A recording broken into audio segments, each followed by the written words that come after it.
In real life, it had reeked of mangy fur and old tea and alcohol fumes. In her dreaming mind, it was clean. The air smelled of dust and endings. She moved through the bare space as voices eddied around her. Born under the 3 archer stars, with her tail curled, remember what the diviners said that meant. Destined for glory. A Lolata clan queen. Imagine it. She will bring us honor and fortune. Build us a palace. But remember, she can't be spoiled. We must keep her working, prove our dedication to the gods, earn her fate with blood and sweat. Whip her if she cries. Whip her. Whip her. Even though she was alone in the room, Naja clutched her arms around herself. The voices themselves felt like lashes, raw and searing across her skin. But she didn't let herself cry, as she had done when she was young.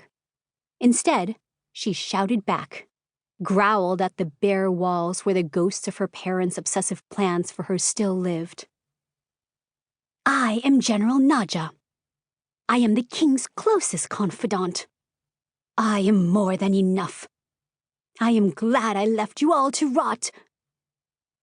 She woke up in a flash. Someone was shaking her. The light of a lantern blinded her for a moment, and she hissed, knocking it aside, along with whatever fool dared touch her.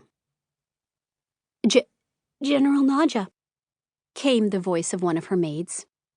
It was Hiroto, a lizard-form girl just a few years past her teens. She picked herself up from where she had fallen to the floor and bowed low, her russet-scaled hands splayed. I'm so sorry to wake you this way, General. I tried shouting, but you seemed in a deep sleep. What is it, girl? Naja snarled, sitting up. She shrugged off the dream the way she always did, in one smooth motion, discarding it from her body like a lover stepping out of her nightdress. There is a man demanding to see you. Good gods, girl. If this is all you've woken me for. He told me you were expecting him. Hiroto cut in, head still down. That you asked him to come if he caught a... She recited it carefully. A red, double-tailed Katorian sand scorpion. Naja threw aside her heavy blankets and was on her feet before the girl had even finished the sentence. Trust me, she commanded. Then take me to him. The man looked as though he'd ridden for hours through the storm. His cheeks were wind-lashed, his sage-green traveling cloak soaked through. Fat drops of water splashed from his clothes onto the newly laid bamboo matting of Naja's reception room, and from the doorway, she eyed the mud he tracked across the floor with disdain, battling the urge to reach for one of the ceremonial swords mounted to the wall. The man sprung to his feet as she strode in, not waiting for Hiroto to announce her. Another maid, impeccably dressed despite the late hour, was already waiting by the low table in the center of the room. A copper kettle sat on the stove, steam billowing from its spout, filling the air with the delicate scent of silver needle leaves. Tea far finer than her parents' farm had produced. The maid went to pour some, but Naja waved her away. Leave us.